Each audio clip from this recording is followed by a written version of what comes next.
Você sabe o que são as emoções humanas?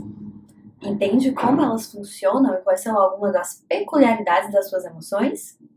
Não? Você quer saber mais sobre isso? Então você está no lugar certo. Meu nome é Lia Plutarco, eu sou psicóloga e hoje a gente vai conversar um pouquinho sobre as emoções.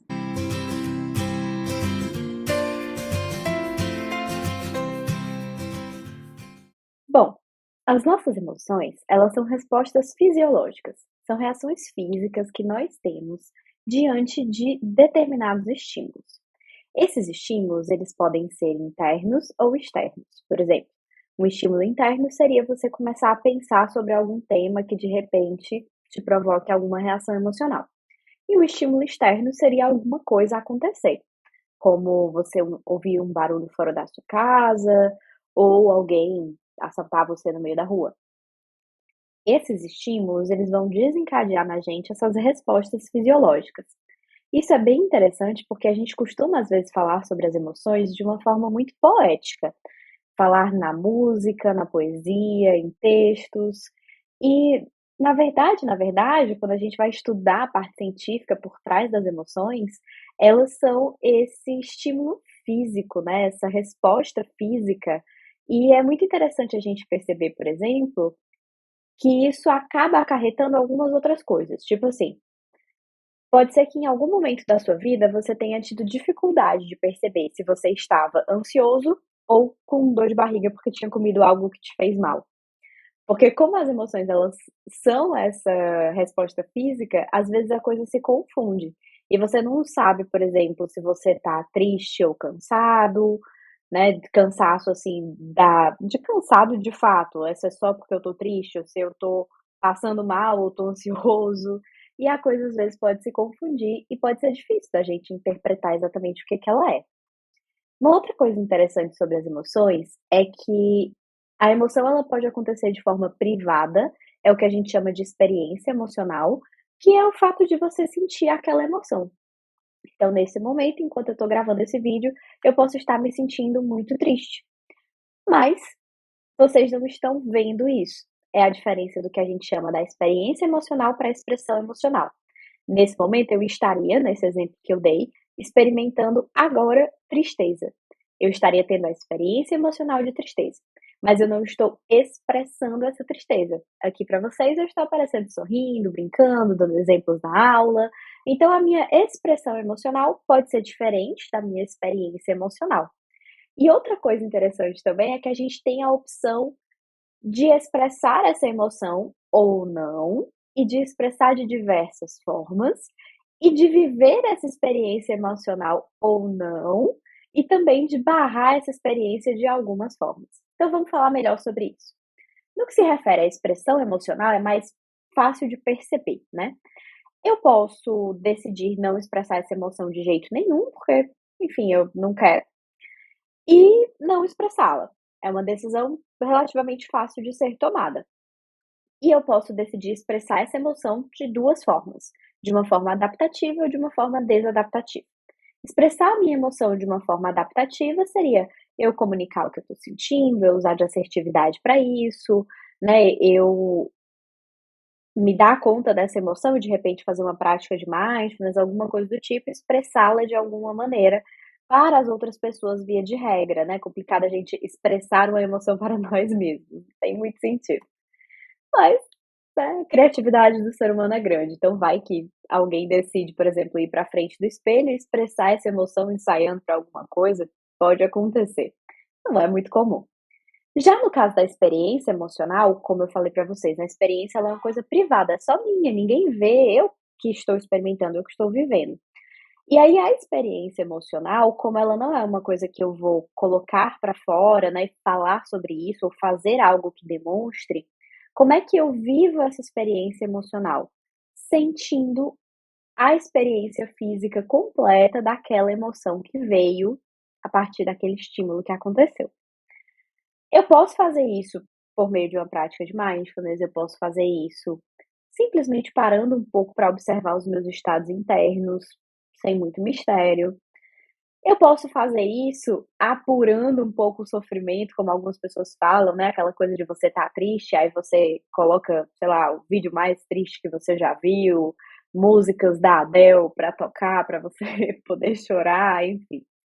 Então seria uma forma da gente viver essa experiência emocional. E ao viver essa experiência, você tem uma oportunidade muito legal de processar essa experiência emocional, de elaborar essa emoção, isso é muito importante. Mas você também pode decidir não viver essa experiência emocional e você querer fazer o que a gente chama de supressão emocional. É eu pegar essa emoção e dizer: "Agora não". Então, por exemplo, no exemplo que eu dei antes, dizendo que eu estaria muito triste hoje aqui gravando esse vídeo para vocês, se isso fosse verdade, né, eu poderia usar uma supressão emocional e dizer: "Não, não é hora de ficar triste não, é hora de gravar o vídeo e me concentrar no vídeo e deixa essa tristeza para lá".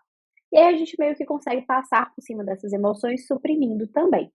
Agora, diferente da expressão emocional, que eu consigo realmente, né, se eu não quiser demonstrar, eu posso conseguir 100% não demonstrar, posso ser uma atriz muito boa. Agora a experiência emocional, por mais que eu decida usar a supressão, ela não é 100%, a gente não tem esse controle todo sobre ela. Então eu não consigo barrar 100% da minha experiência emocional, mas eu consigo barrar alguma boa parte, e se eu for muito bem treinada na supressão emocional, uma porcentagem bem alta dessa experiência emocional eu vou conseguir barrar sim. Então a gente tem aí algum nível de controle sobre essas emoções. Outros pontos interessantes são características de como essas emoções funcionam. Uma delas é a sintonização afetiva. O que é isso? É o fato de que a gente é influenciado pelas emoções das outras pessoas. Isso é uma coisa muito interessante da nossa espécie. Basicamente, isso significa que se todo mundo tá triste, por exemplo, se você vai num velório, pode ser que você nem conheça a pessoa, pode ser que você, enfim, não tenha por que estar triste naquele momento, né. Mas quando você vê todo mundo triste, você escuta coisas tristes, é provável que você se sintonize com o que aquelas pessoas estão sentindo. Isso vale para sentimentos de tristeza, como nesse exemplo que eu dei, vale para sentimento de ansiedade, vale para basicamente todas as emoções. E essas emoções, também vale para as emoções positivas. Então, se você estiver perto de pessoas que estão felizes, que estão bem, é provável que você consiga se sintonizar com elas também, porque isso é uma propriedade das nossas emoções. Outra característica, que é ainda dentro dessa mesma linha de raciocínio, é a característica de irradiação afetiva. Essa característica fala da sua capacidade de passar o que você está sentindo para as outras pessoas. Então, do mesmo jeito que a gente é influenciado pelas outras pessoas e podemos nos sintonizar com elas, nós também podemos irradiar os nossos afetos e fazer com que as pessoas que estão próximas se sintonizem com a gente. Outra característica das emoções que é bem legal é a característica de perpetuação. Muitas vezes a gente chama isso de autoperpetuação. O que é isso? As nossas emoções, elas tendem a se perpetuar, a sobreviver, a se manter. O que isso quer dizer? Imagine que as emoções, elas são uma lente. Estava procurando se tinha algum óculos por aqui, mas não tem. Mas enfim, imagine que é uma lente de um óculos.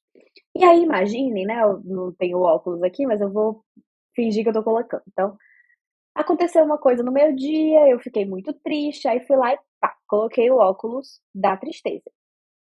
Como a emoção ela tem essa característica de se auto-perpetuar, para tudo que eu olhar, tudo que acontecer depois dali, é provável que eu veja tristeza, porque é o óculos que eu estou usando. E essa emoção meio que vai se auto-perpetuando, ela vai tentando continuar. Por quê? Porque como as emoções elas estão ligadas a sistemas antigos que a gente tem de sobrevivência, onde a gente precisa estar bem atento, né, para não se contaminar, não ser ameaçado, não, enfim, morrer, né. Então, a gente precisa dar atenção para essas emoções, por isso que elas têm essa característica de dizer: presta atenção em mim, vê a mensagem que eu estou te passando", elas são meio insistentezinhas. Então essa característica de autoperpetuação é algo que as nossas emoções têm, e por isso que é importante a gente conhecer bem sobre elas e saber algumas alternativas de como lidar com elas, para a gente não ser pego de surpresa por essa característica de perpetuação.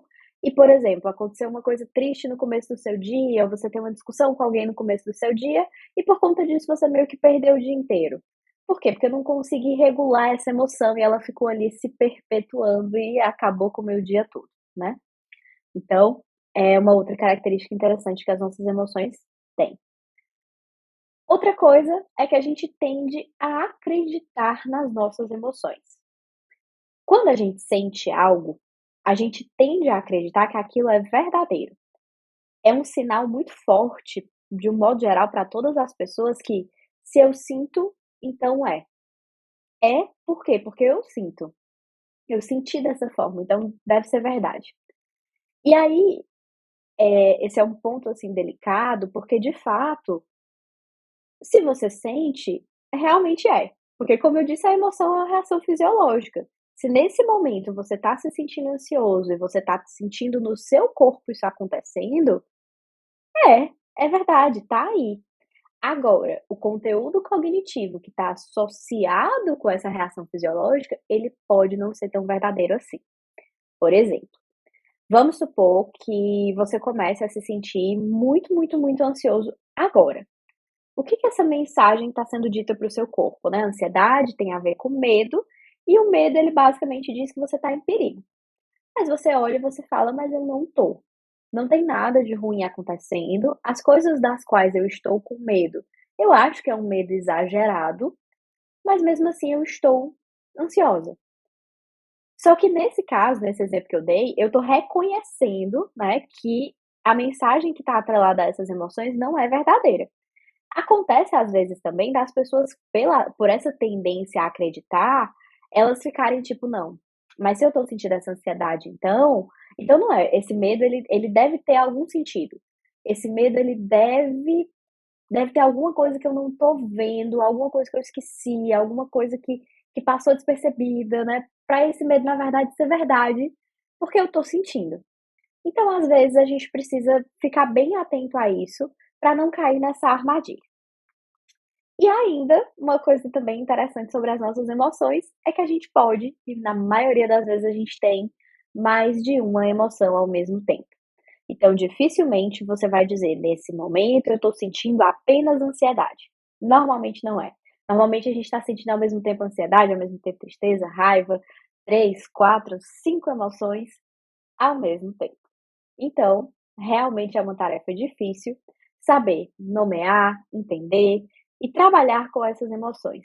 Por quê? Porque nós temos muitas emoções ao longo do dia, muitas delas ao mesmo tempo diante de um mesmo estímulo, e elas têm todas essas características peculiares que às vezes tornam trabalhoso e difícil lidar com essas emoções. Por isso, se você sentir que precisa de ajuda, leia mais sobre isso, procure um psicólogo e se aprofunde no conhecimento sobre as suas emoções. Garanto que vai ser um tempo muito bem investido. Beijo grande, espero que vocês tenham gostado do vídeo. Se ficaram com dúvidas, comentem, compartilhem, façam tudo que tem para fazer. E até o próximo vídeo. Tchau, tchau, gente!